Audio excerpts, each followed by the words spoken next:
नमस्कार, कान्तिपुर समाचारमा स्वागत छ। सुरु गरौं अहिलेका मुख्य समाचारबाट। सत्ता समीकरणबारे प्रधानमन्त्रीले गरे जसपाका शीर्ष नेतासँग छलफल। आफ्ना शर्तमा स्पष्ट प्रतिबद्धता अपनाउनु पर्ने जसपा नेताको माग। ओलीले पार्टी बैठक नडाकेपछि एमालेमा नेपाल समूह सशंकित। आफूहरूलाई किनारामा धकेल्न माओवादीबाट आएकाले महत्त्व दिएको आरोप। महाशिवरात्रिमा 5 लाखभन्दा बढी भक्तजनले गरे पशुपतिनाथको दर्शन। साधु सन्त भने पोहोरभन्दा कम। म्यानमारको प्रजातान्त्रिक आन्दोलनमा हिंसात्मक दमन जारी। आज 7 प्रदर्शनकारी मारिए। नेत्री सूचीले लाखौं भ्रष्टाचार गरेको सैन्य शासकको आरोप। र एपीएफ मेयर कप क्रिकेटको फाइनलमा उपाधि भिडन्त पुलिससँग।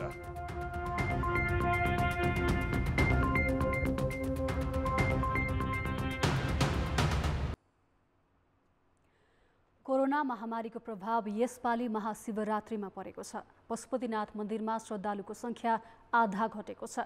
यसपालि करिब 5 लाखले मात्र दर्शन गरेको पशुपति क्षेत्र विकास कोषले जनाएको छ। संख्या कम भएकाले श्रद्धालुले सहजै मन्दिरमा दर्शन गर्न पाएका छन्।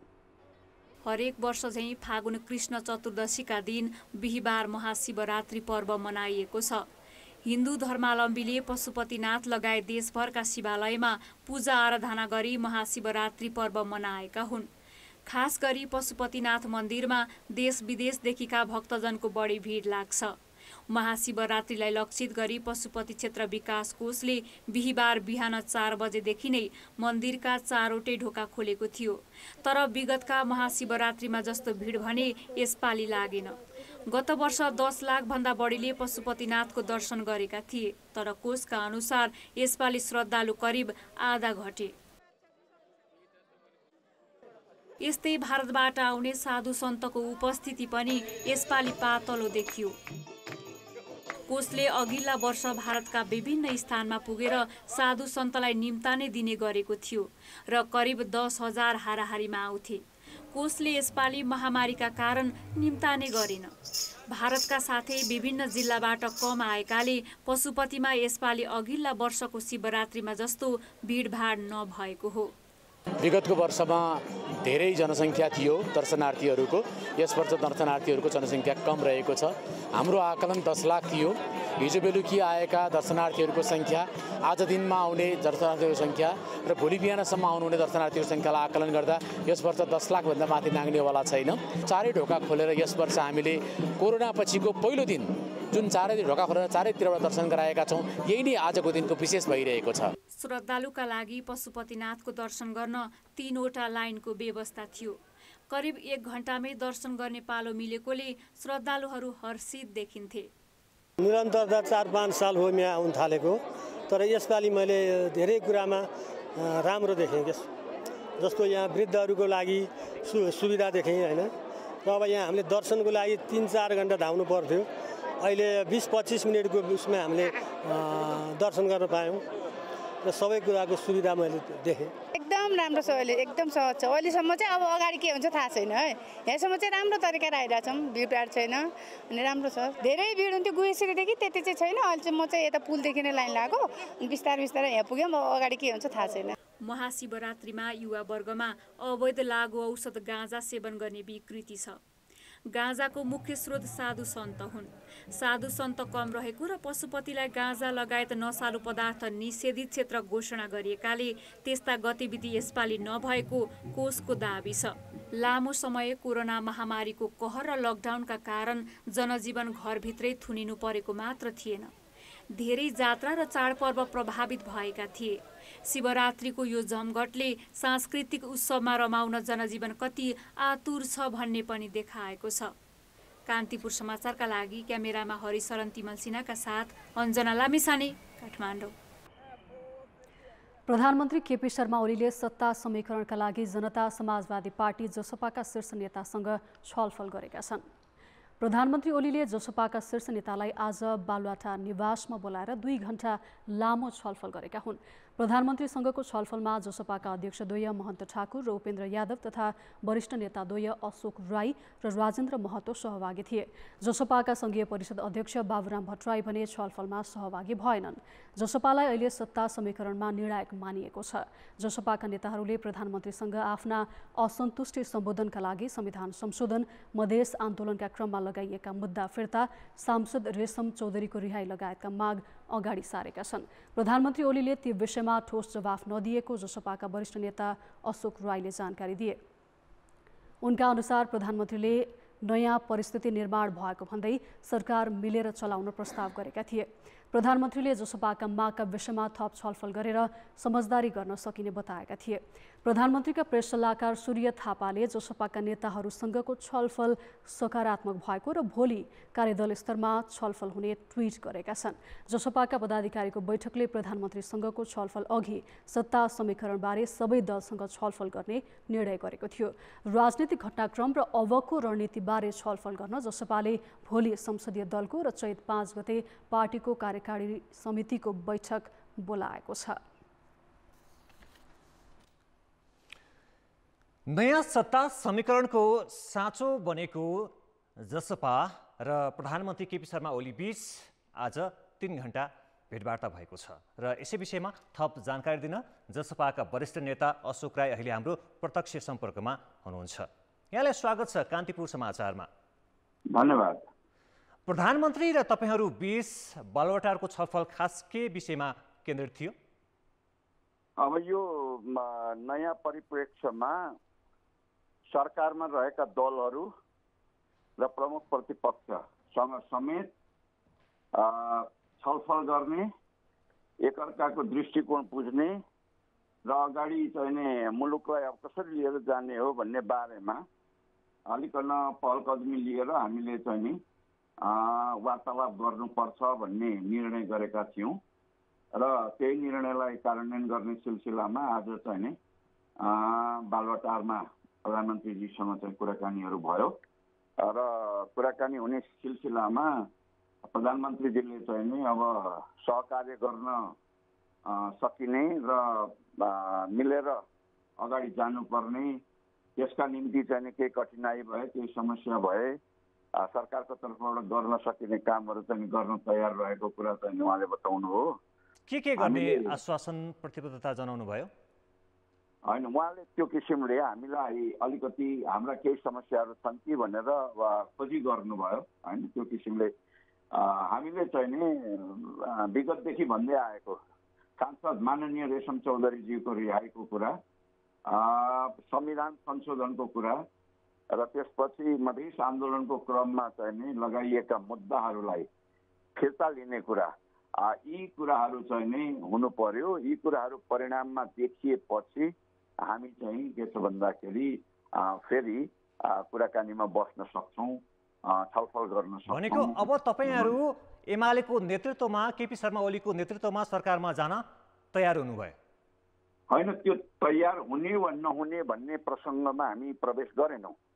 पार्टीले पनि त्यस सम्बन्धमा कुनै निर्णय गरेको छैन। पार्टीले गरेको निर्णय भनेको हाम्रा चाहिँ नि मुद्दाहरू हामी चाहिँ नि सरकार समीकरणका सन्दर्भमा होइन, समस्या समाधानका सन्दर्भमा केन्द्रित भएका छौँ र समस्याहरू यो चाहिँ संविधानमा नै हाम्रो चाहिँ के छ भन्दाखेरि स्वामित्व चाहिँ नि ठिक छ। तपाईँहरूको एजेन्डामा छलफल भयो। यसबाहेक सत्ता समीकरणको विषयमा पनि तपाईँहरू बीच छलफल भएको छ।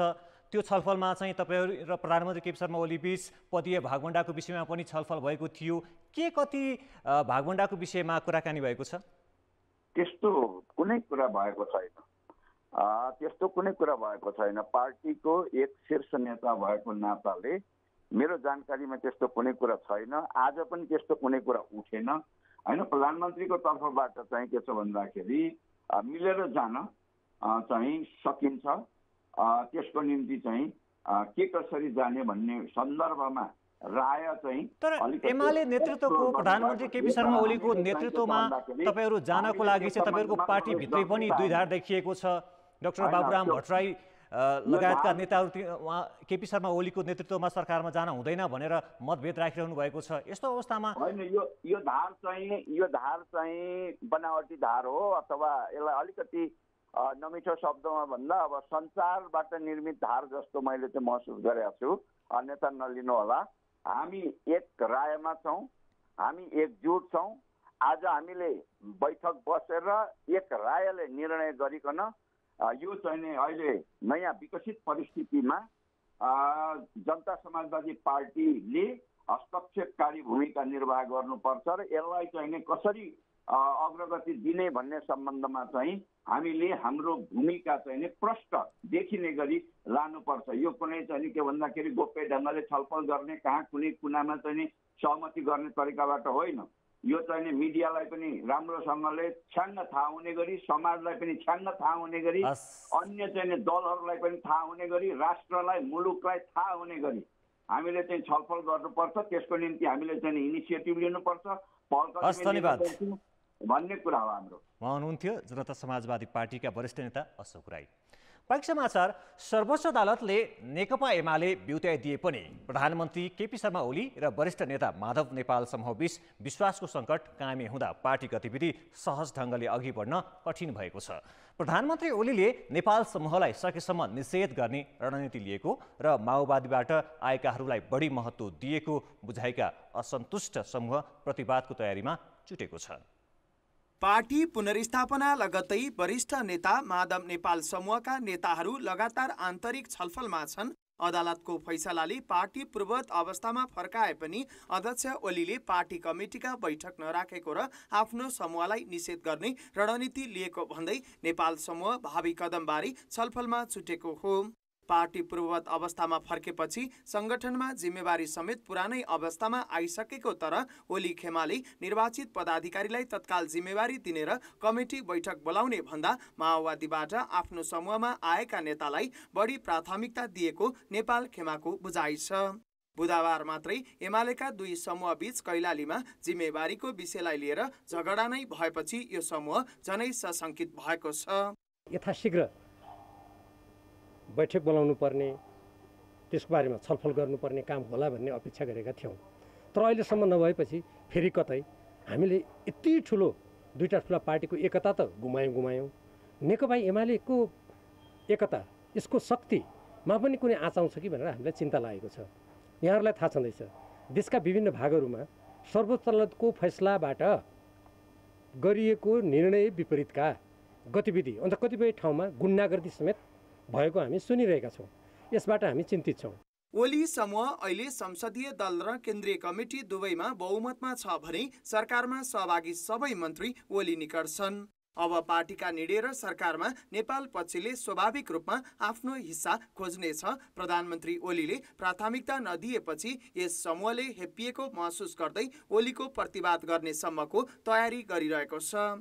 ओली पक्षका नेता भने सबैलाई सम्मानजनक व्यवहार हुने र कसैले सशंकित हुनु नपर्ने दावी गर्छन्। विगतको कतिपय कमजोरहरू दुई पक्षबाट भएको कमजोरलाई चाहिँ कमसेकम दुई पहली गरेर अब धुलो टकटकाएर भनौँ न होइन, यो द्वन्द्वमा उत्पन्न भएको धुलो टकटकाएर अगाडि बढ्ने चाहिँ हामी कोसिस गर्छौँ र साँच्चै नै हामी एउटा पहिले जस्तै फेरि डेमोक्रेसीको एउटा भर्जिन पार्टीको रूपमा र यो देशभक्तिपूर्ण आन्दोलनको पनि एउटा भर्जिन पार्टीको रूपमा र साँचो अर्थमा चाहिँ आमूल परिवर्तनको उद्देश्य अगाडि बढाउने पार्टीको रूपमा चाहिँ स्थापित गर्ने चाहिँ हामीलाई फेरि मौका मिलेको छ। पछिल्ला घटनाक्रमले अबका दिनमा एमाले भित्र प्रधानमन्त्री ओली र वरिष्ठ नेता नेपाल समूह बीच थप शक्ति सङ्घर्ष चल्ने स्पष्ट छ। ओलीले संसदमा विश्वासको मत प्राप्त गरे भने ओली समूह कानुनी रूपमै थप बलियो हुनेछ भने नेपाल समूहलाई पार्टीमा आफ्ना कुरा स्थापित गर्न झनै सकस हुनेछ। त्यसैले ओलीले एकलौटी निर्णय लिँदै गए पार्टीमा समानान्तर कमिटी गठन गर्ने सम्मको रणनीतिमा नेपाल खेमा लागेको छ। कान्तिपुर समाचारका लागि कास्कीबाट भूपाल गुरुङ र क्यामेरामा पशुपति बुढाथोकीका साथ पर्वत घिमिरे र बाबुराम तिमिलसिना काठमाडौँ। नेकपा एमालेको नवौं महाधिवेशनबाट विधान संशोधन गरी सक्रिय राजनीतिका लागि उमेर हद लगाइएको थियो। विधानमा सबै कार्यकारी कमिटीमा निर्वाचित वा मनोनित हुन 70 वर्षभन्दा कम उमेरको हुनुपर्ने प्रष्ट उल्लेख छ। सर्वोच्चको पछिल्लो फैसलाले नेकपा एमाले बिउतिएपछि त्यो विधान फेरि सक्रिय भएको छ। अब एमालेबाट पार्टी र राज्य सत्तामा हालीमुहाली गरिरहेकाहरूलाई त्यसको असर पर्नेछ। 2071 मङ्सिरमा सम्पन्न नवौं महाधिवेशनले विधानमै सक्रिय राजनीतिका लागि उमेर हद लगाएको थियो। एमाले बिउतिएसँगै अब विधानको त्यो व्यवस्था पनि बिउतिएको छ। यसअनुसार 70 वर्ष काटेपछि हरेक नेताले सक्रिय राजनीतिबाट अनिवार्य अवकाश लिनुपर्छ। त्यसअनुसार केहीका लागि आगामी कार्यकालमा तगारो लाग्नेछ। पार्टी अध्यक्ष केपी शर्मा ओली 69 वर्ष पूरा भई 70 लागेका छन्। वरिष्ठ नेता झलनाथ खनाल र उपाध्यक्ष वामदेव गौतम 71 वर्षका भइसके। अर्का वरिष्ठ नेता माधव कुमार नेपाल पनि आइतबार मात्रै 68 पूरा भई 69 वर्ष लागेका छन्। विधान अनुसार गत वर्षकै मङ्सिरमा महाधिवेशनको मिति गुज्रिसकेको छ। कतिपयले पार्टी एकतापछिको समयलाई शून्य गणना गर्ने तर्क गरेका छन्। यही तर्क मान्ने हो भने अबको 15 महिनामा महाधिवेशन गरिसक्नुपर्छ। त्यस महाधिवेशनमा नेतृत्वमा दाबी गर्न पाउने उमेरका नेता मध्ये अघिल्लो पुस्तामा नेपालको मात्रै केही महिना बाँकी रहनेछ। विधि र पद्धतिले पार्टी नचल्दा देखिएको अहिलेको भद्रगोल अन्त्य गर्दै नयाँ पुस्तामा नेतृत्व हस्तान्तरण गर्न पनि विधानको उमेरहद कार्यान्वयन एमालेका लागि एउटा उत्तम अवसर हुने देखिन्छ। वैधानिक रूपले व्यवस्था गरेर त्यसको कार्यान्वयन गर्ने कुरा हो। हामीले नौ महाधिवेशन नेकपा एमालेको जुन भयो त्यसमा चाहिँ यो पुस्ता हस्तान्तरणको विषयलाई हामीले 70 वर्षको उमेर हद कायम गरेर वैधानिक व्यवस्था बनाएका थियौँ र अब चाहिँ नेकपा एमाले नौ महाधिवेशनको विधान बमोजिम अदालतले जुन जेठ 2 गतेको अवस्थामा हामीलाई फर्काएको छ, अब त्यो बमोजिम नौ महाधिवेशनको नीति कार्यक्रम कार्यदिशा र नौ महाधिवेशनको विधान बमोजिम नेकपा एमाले चल्ने ठाउँमा अब हामी अगाडि जाँदाखेरि त्यसको विधान कार्यान्वयन हुन्छ र त्यसको विधान कार्यान्वयन हुने भनेको अबको महाधिवेशनमा 70 वर्ष उमेर पुगेका नेताहरू चाहिँ पार्टीबाट बिदा लिने कुरा नै हो। नेताले पार्टीका विधान र कार्यकर्ताको चाहना बमोजिम काम गर्न नसक्नुको परिणाम अहिले मुलुकले बेहोरिरहेको छ। यो अवस्थामा बिउतिएको एमालेको विधान इमानदार कार्यान्वयन हुन्छ कि हुँदैन अर्को संशयको विषय छ। अझ युवा पुस्ताले पनि व्यक्ति र गुटपछि लाग्दा मुखले परिवर्तनका कुरा गर्दै बुढापाकाकै छहारीमा आफूलाई सुरक्षित गर्न खोज्दा राजनीतिमा न पुस्तान्तरण भएको छ न संस्कार नै परिवर्तन। नेतृत्वले यदि 70 वर्ष पुगेको उमेरलाई ख्याल गरेको भए हैन चाहिँ आफ्नो चाहिँ संगठनमा दोस्रो पुस्ता पनि तयार भइरहेको राखेको छ भनेर ख्याल गरेको थियो भने त यो 70 वर्ष पुग्दै गरेका वा पुगिसकेका नेताहरूको बिचमा यो शक्तिको लागि सत्ताका लागि पार्टी नेतृत्वलाई यत्रो सङ्घर्ष हुने नै थिएन। यो स्थितिलाई हेर्दा त यिनी उहाँहरूले 70 वर्ष पुगिसकेका पुग्न लागेका नेताहरूले सजिलै दोस्रो पुस्तामा नेतृत्व हस्तान्तरण गर्ने त स्थिति देखिँदैन। यस्तो हुँदाखेरिमा के हुने भयो भने त्यो स्वतः सक्रिय हुन आइपुगेको पुनः आइपुगेको विधान चाहिँ फेरि पनि त्यसले काम नगर्ने स्थिति हुन्छ। प्रजातान्त्रिक शक्ति हुन् या कम्युनिस्ट सबै भन्छन् राजनीति युवा पुस्ताले सम्हाल्नु पर्छ। तर राष्ट्रिय राजनीतिमा भने अहिलेसम्म वयोवृद्ध पुस्ताकै पकड देखिन्छ। यो स्थिति अन्त्य गर्दै नयाँ पुस्तालाई स्थापित गर्न एमालेको विधान कार्यान्वयन कोसेढुङ्गा बन्न सक्छ। कान्तिपुर समाचारका लागि क्यामेरामा श्याम श्रेष्ठका साथमा पर्वतराज घिमिरे र नवराज पाण्डे, काठमाडौँ। ब्रेकपछि समाचारमा पुनः स्वागत छ। नेकपा माओवादी केन्द्रका अध्यक्ष पुष्पकमल दाहालले आफू एकपटक फेरि क्रान्ति गर्ने पक्षमा रहेको बताएका छन्। माओवादी अध्यक्ष दाहालले आज पार्टी कार्यालय पेरिसडाँडामा नयाँ नमुना स्वास्थ्यकर्मी सङ्घको राष्ट्रिय भेलालाई सम्बोधन गर्दै राजनैतिक परिवर्तनमाथि हमला गर्न खोज्नेलाई नछोड्ने बताए। नेकपा एमालेसँगको एकता बिथोलिएपछि दाहालको यो भनाइ आएको हो। परिवर्तन विरुद्ध आफू लड्ने मनस्थितिमा रहेको तर युद्ध गर्नुपर्ने स्थिति भने नरहेको उनको भनाइ छ। उनले उमेर ढल्किए पनि 2-4 वर्ष क्रान्ति गर्न सक्ने बताए। कोर्स करेक्सन गरेर प्रतिक्रियावाद र अवसरवादका विरुद्ध लड्न अगाडि बढ्नु पर्छ भन्ने सङ्कल्प मैले लिएको छु। यद्यपि जनयुद्ध सुरु गर्ने बेलामा म 42-43 वर्षको थिएँ, अब अहिले 66-67 वर्षको भएँ। उमेरले कति दिन्छ भनेर पनि कतिपयले भन्छन् ल अब उमेर भएका त छोड्दिन पर्छ भन्छन्। म छोड्नेवाला छैन। माओ सेतुङले 72 वर्षमा सांस्कृतिक क्रान्ति गरेका थिए। म एकचोटि फेरि क्रान्तिमा अगाडि जानेमा छु। तपाईहरु यो कुरामा चाहिँ विश्वस्त रहनु होला। म छोड्नेवाला चाहिँ छैन, म लड्नेवाला नै छु। मैले लडेँ, अहिले पनि एउटा ब्याटल त लडेँ मैले अहिले, र त्यो ब्याटल हामीले जित्यौँ पनि, र अरु 2-4 वटा ब्याटल जित्न बाँकी छ। शुभकामना मन्तव्यतिर गइरहेको छ। कोरोना भाइरस संक्रमित दिनहुँ थपिरहे पनि सावधानीमा व्यवस्था गर्ने क्रम भने बढेको छ।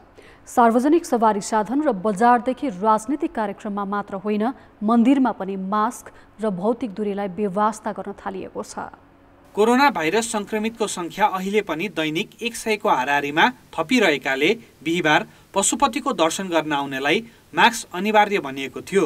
यस्तै पशुपति क्षेत्र विकास कोषले भौतिक दूरी पनि कायम गर्न लगाउने भनेको थियो, तर भौतिक दूरी त कायम भएको देखिएन नै। सबै श्रद्धालुले मास्क लगाएको पनि पाइएन। मास्क लगाउन छोडेको मन्दिर क्षेत्रमा मात्र होइन, देशका अधिकांश स्थानका बजारमा पनि बिना मास्क ओहोरदोहोर बढेको छ। सार्वजनिक यातायातमा पनि मास्क बिनाका यात्रु बढेका छन्। संक्रमण दर घटेको र खोप सुरु भइसकेकाले सावधानीमा व्यवस्था बढेको हो, तर संक्रामक रोग विशेषज्ञ भन्छन् जोखिम हट्यो भनेर ढुक्क हुने अवस्था बनेको छैन। हामीले बाहिरको एक्जाम्पल हेर्ने भने एभ्री 3 to 4 months 3 देखि 4 महिनामा चाहिँ नयाँ वेभ आउँछ। हाम्रो नेपालमा चाहिँ फर्स्ट वेभ सिद्धिएको छ, तर हामी लगभग 3 देखि 4 महिनाको बिचमा छौँ। सेकेन्ड वेभ जुनसुकै बेला पनि आउँछ। त्यसमाथि चाहिँ तपाईँको भाइरसहरू चेन्ज भइरहेको हुन्छ, कोरोना भाइरस चेन्ज भइरहेको हुन्छ। बाहिरको स्ट्रेन चाहिँ नेपाल भित्रमा पनि सक्छ। त्यो हो भने चाहिँ फेरि पहिलाभन्दा चाँडै नै त्यो वेभ आउँछ र अझ बढी मात्रामा चाहिँ हताहत गर्न सक्छ। यो सबै अब जस्तो कि यसको एक्जाम्पल चाहिँ हामीले अमेरिकामा हेरौँ, विकसित मुलुकहरूमा हेरौँ, उनीहरूले कन्ट्रोल गर्न सकिरहेका छैनन् र अहिले पनि मान्छेहरू विभिन्न लेभलमा चाहिँ हताहत भइरहेका छन् र कसैमा चाहिँ फर्स्ट वेभ सेकेन्ड वेभ मात्र नभएर थर्ड वेभ पनि आइसकेको छ। र यो सबै हामीले बुझेपछि चाहिँ नेपालमा हाम्रो इम्युनिटी छ, हामीलाई केही पनि हुँदैन भन्ने जुन पहिलाको कुरा थियो र त्यसले गर्दाखेरि हामी एकपल्ट चाहिँ हामी धरापमा पऱ्यौँ भन्नुको अर्थ चाहिँ हाम्रोमा आउटब्रेक भइहाल्यो र धेरै मान्छेहरू हताहत पनि हुनुभयो। त्यो मिस्टेक फेरि हामीले गर्नु हुँदैन। अध्ययन अनुसार दोस्रो डोज लगाएको 2 हप्तापछि मात्र खोपले काम गर्छ। नेपालमा माघ दोस्रो सातादेखि पहिलो डोज लगाउन थालिएको हो। अर्को कुरा, नेपालमा लगाएको कोभिसिल्ड खोप 100% प्रभावकारी होइन। अध्ययनले नै 70 देखि 72% मात्र प्रभावकारी भएको देखाएको छ। यसको अर्थ खोप लगाउनेहरूमा पनि संक्रमण हुन सक्छ। एक व्यक्तिबाट अर्को व्यक्तिमा संक्रमण कसरी सर्छ भन्ने कुरा विश्वले नै अनुभव गरिरहेको छ। पहिलो डोजको खोप बल्ल सुरु भएको र दैनिक 100 को हाराहारीमा संक्रमित थपिरहेकाले जनस्वास्थ्यका मापदण्ड व्यवस्था गर्नुलाई संक्रामक रोग विशेषज्ञ जोखिमपूर्ण भन्छन्। भ्याक्सिन लगाउनु बित्तिकै 100% जति सबैलाई लगाए त्यो सबै नै अब यो समस्या हुँदैन भन्ने होइन, संक्रमण हुन सक्छ। यद्यपि यसको जटिल अवस्था नआउन सक्ने भन्ने कुरा हो, तर ऊ संक्रमित भयो भने एउटा ऊ माध्यम बनेर जो जोखिममा जसले अहिलेसम्म भ्याक्सिन पाउनु भएको छैन त्यहाँसम्म पुग्ने एउटा माध्यम चाहिँ उहाँहरू बन्न सक्ने देखिन्छ। त्यसले गर्दाखेरि चाहिँ भ्याक्सिन फट्ट लगाउने बित्तिकै चाहिँ ओहो म अब एकदमै ढुक्क भयो, अब मलाई केही हुँदैन भनेर चाहिँ हिँड्नु चाहिँ अहिलेको लागि उपयुक्त चाहिँ देखिँदैन। मास्क प्रयोगमा व्यवस्था गर्दा महामारीले कुन रूप लिन्छ भन्ने उदाहरण युरोपका मुलुकहरू हुन्। मास्क प्रयोग र भौतिक दूरीको मापदण्ड पालना नै आफूलाई संक्रमणबाट जोगाउने उपाय हो। कान्तिपुर समाचारका लागि कृपाल गौतम, काठमाडौँ।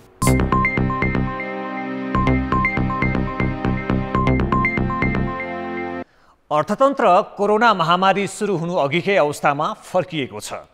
कोरोना भाइरसको संक्रमण दरमा कमी र खोप लगाउन थालिएको परिणाम अर्थतन्त्र सामान्य अवस्थामा फर्किएको हो।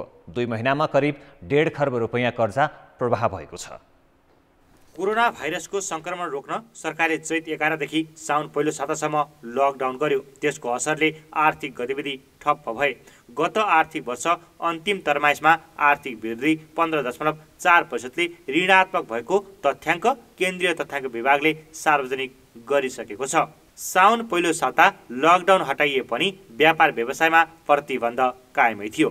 असोज लागेपछि मात्र व्यापार व्यवसाय बिस्तारै खुलेका हुन्। यो आर्थिक वर्ष पनि पहिलो तरमाइस अर्थात् साउनदेखि असोजसम्म आर्थिक वृद्धि 4.4% ले ऋणात्मक भएको विभागको प्रक्षेपण छ। तर पुस लागेपछि संक्रमण दर घट्नुका साथै माघ मध्यदेखि खोप पनि लगाउन सुरु गरिएकाले अर्थतन्त्र सामान्य अवस्थामा फर्किएको छ।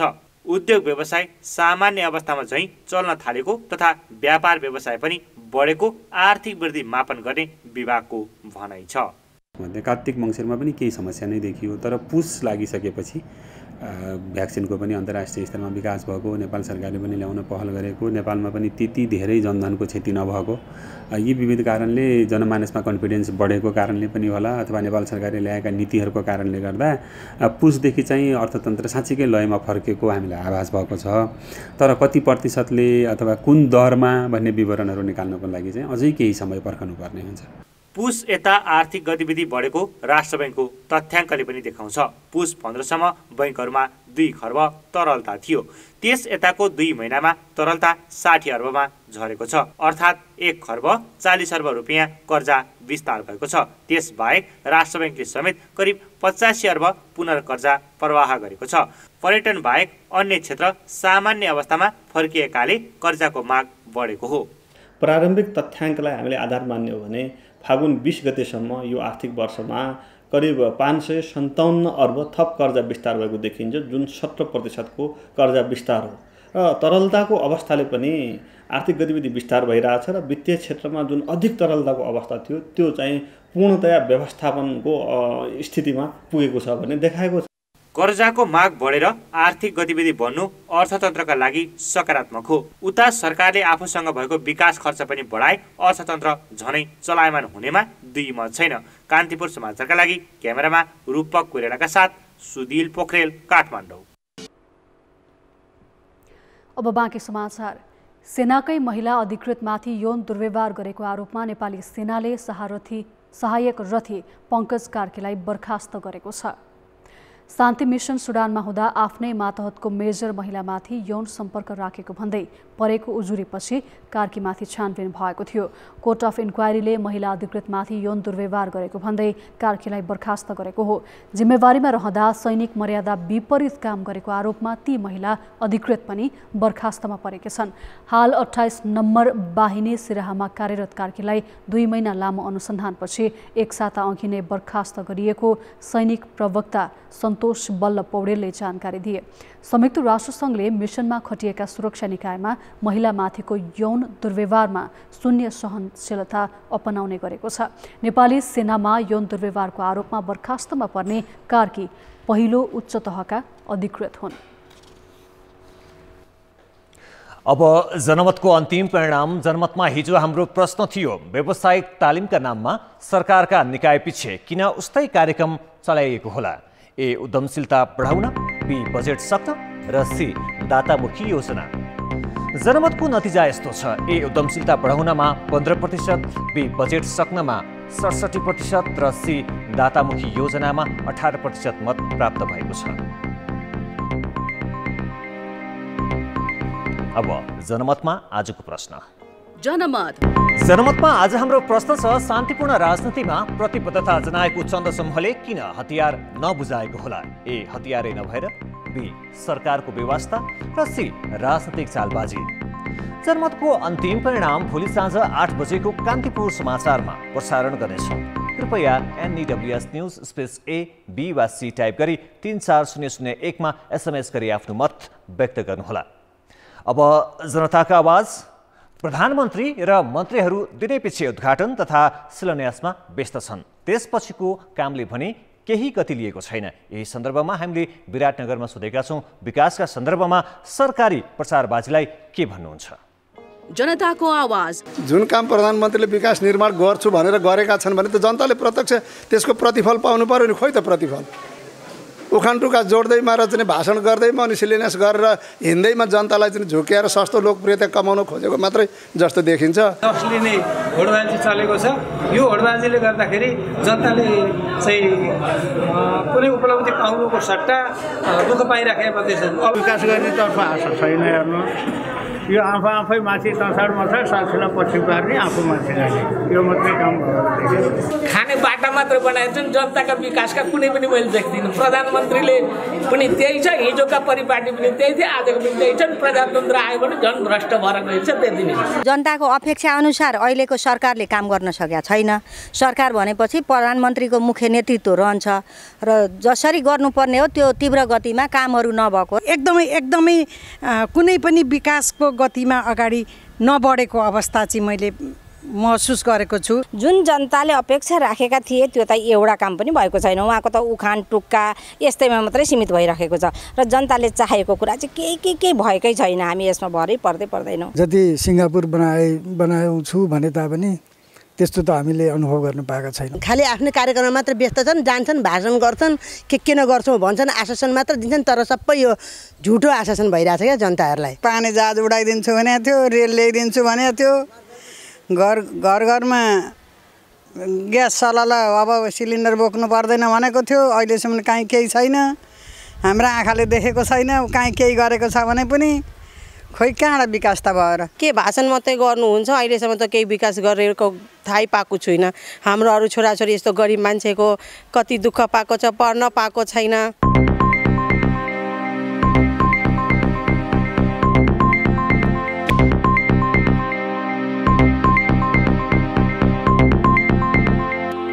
नमस्कार, कान्तिपुर खेलकुद समाचारमा स्वागत छ।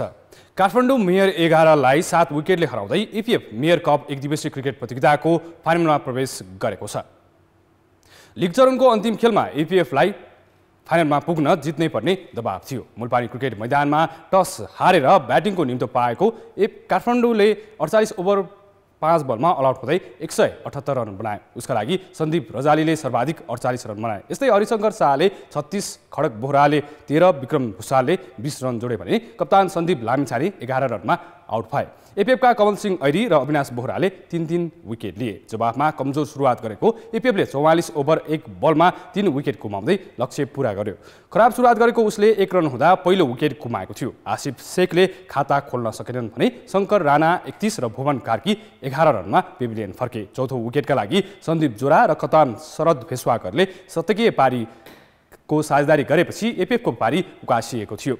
सन्दीपले 62 रनको अर्धशतकीय पारी खेले भने शरदले पनि 61 रनको योगदान गरे। एपिएफ फाइनलमा पुगीसँगै आर्मी र बागमती पनि प्रतियोगिताबाट बाहिरिएका छन्। शनिबार हुने फाइनलमा एपिएफले पुलिससँग कीर्तिपुर मैदानमा खेल्नेछ। बागमती प्रदेशले मेयर कपको लिग चरणको आफ्नो अन्तिम खेलमा त्रिभुवन आर्मीलाई 10 रनले हराएको छ। बागमतीको जितमा पारस खड्काले शतकीय पारी खेले। कीर्तिपुर मैदानमा टस जितेर पहिले ब्याटिङ गरेको बागमतीले 49 ओभरमा 4 बलमा सबै विकेट गुमाई 266 रन बनाए। खराब सुरुवात गरेको बागमतीले 11 रनमा 2 विकेट गुमाएको थियो। आकाश थापा डगआउट भए भने कप्तान ज्ञानेन्द्र मल्लले मात्र 6 रन बनाए। तेस्रो विकेटका लागि पारस र ईशान पाण्डेले 73 रनको साझेदारी गरे। ईशान 26 रन बनाएर बाहिरिए। पृथ्वी बास्कोटाले मात्र 12 रन बनाए। पाँचौं विकेटका लागि पारस र आदिल खानले 76 रनको साझेदारी गरे। आदिल 21 रनमा पेभिलियन फर्के। पारसले 11 चौका र 2 छक्का सहित 119 रनको पारी खेले। विपिन आचार्यले 9 र सोनु देवकोटाले 8 रन बनाए। अन्तिममा नन्दन यादवले विस्फोटक ब्याटिङ गर्दै 25 बलमा 5 चौका र 1 छक्का सहित 42 रन जोडे। सोमपाल कामीले 5 विकेट लिए। जवाफमा आर्मीले 47 ओभरमा 256 रन बनायो। 10 रनमा पहिलो विकेट गुमाएको आर्मीले 79 रन बनाउँदा 4 विकेट खेर फालेको थियो। सोमपाल 7 र हरि चौहान 9 रनमा बाहिरिए भने कुशल मल्लले खाता खोल्नै सकेनन्। रोहित पौडेलले 15, लोकेश बमले 46, राजेश पुलामी 9 र करण केसीले 24 रन बनाए। विनोदले 114 बलमा 8 चौका र 7 छक्का सहित 119 रनको योगदान गरे। उनी बाहिरिएपछि जित नजिक पुगेको आर्मी हार बेहोर्न बाध्य भयो। ओरियो पौडेलले 5 विकेट लिए। 23 वर्षको प्रतीक्षापछि साधुबाटो युथ क्लब ए डिभिजनमा त उक्लिएको छ नै, बी डिभिजन लिगको पनि सुखद अन्त्य गरेको छ।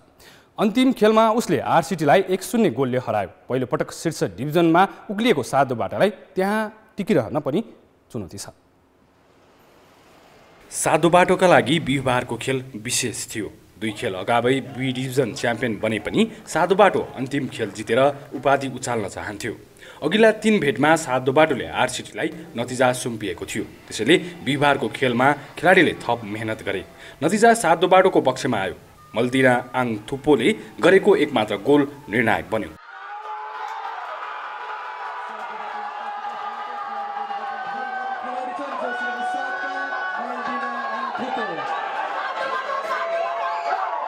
अनि मैले टिमलाई पनि त्यही भनेको थिएँ, anyhow we need to win against our city हैन। अनि त्यही आरसिटीसँग आज जसरी पनि विन गरेर हामी ट्रफी उचाल्छौँ भन्ने एउटा उद्देश्यका साथ आएका थियौँ। सायद त्यो आज हाम्रो टिमको सक्सेसको कारणले नै सक्सेस भयो। 2 सिजन उपाधि नजिक पुगेर पनि वञ्चित भएको सातो बाटो 23 वर्षपछि ए डिभिजनमा उक्लिएको हो। क्लबले ए डिभिजनको यात्रा थाल्न लाग्दा उसका पुराना खेलाडी विमल केसीले पनि करियरबाट विश्राम लिए। 2054 मा स्थापना भएको सातो बाटो 2056 मा सी डिभिजन र त्यसको 10 वर्षपछि बी डिभिजनमा उक्लिएको थियो। विमल क्लबमा 6 वर्ष रहे। क्लबलाई ए डिभिजनमा बढुवा गराउने सपना साकार भएकाले करियरबाट विश्रामको क्षणमा उनी हर्षित देखिए। आज अब अभियसली अब आफूले माया गरेको क्लब छ हैन, अब अराउन्ड 6 इयर खेलेपछि छोड्नु पर्दा त अलिकति इमोसनल भइहालिन्छ, अलिकति इमोसनल भइहालिन्छ। तर ए डिभिजनको लागि पनि भाइहरूले चाहिँ सपोर्ट मेरो तर्फबाट चाहिँ बाहिरबाट भयो नि, ग्राउन्डमा फिल्डमा नआए नि बाहिरबाट चाहिँ मेरो ब्याक सपोर्ट सातोबाट क्लबलाई एभ्री टाइमै भइहाल्छ, त्यो त नो डाउट। बी डिभिजन लिगका सबै खेल सातोबाटो स्थित इन्फा कम्प्लेक्समा भएको थियो। घरेलु मैदानमा सातोबाटोले समर्थकको ठूलो साथ पायो। उसले प्रतियोगिताभर उत्कृष्ट प्रदर्शन गर्यो। 11 मध्ये 9 खेल जित्यो, 1 खेलमा हार र 1 खेलमा बराबरी खेल्यो। क्लबले अब ए डिभिजन लिगको तयारी थाल्नेछ। पक्कै नै हामीले अब जुन यो लय छ, एउटा यो जोस छ, एउटा यो टिम वर्क छ हैन, हामीले अब ए डिभिजनमा पनि यही लयलाई कायम गरेर हामी एक नै भनौँ न एउटा टप शीर्ष स्थानमा चाहिँ पुग्ने हाम्रो टार्गेट छ। क्लबले यसपालि खेलाडी अनुबन्धमा 40 लाख रुपियाँ खर्च गरेको थियो। ए डिभिजन लिगका लागि खेलाडी अनुबन्धमा यति रकमले पुग्ने छैन। क्लबको भवन बहालबाट उठ्ने रकमले मात्र नपुग्ने भएकाले गतिलो प्रायोजक खोज्नुपर्ने चुनौती छ। त्यस्तै एएफसीका क्लब लाइसेन्सिङका मापदण्ड जस्तै आफ्नै अभ्यास मैदान, एकाडेमी सञ्चालन लगायत मापदण्ड पूरा गर्न पनि सहज हुने छैन। कान्तिपुर समाचारका लागि क्यामेरामा विकास जोशीका साथ किशन भण्डारी, काठमाडौँ। कान्तिपुर खेलको समाचार अहिलेलाई यति नै। अब मौसम सम्बन्धी जानकारी।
कान्तिपुर समाचार अहिलेलाई सकियो। कान्तिपुर टेलिभिजन हेर्दै गर्नुहोला। नमस्ते।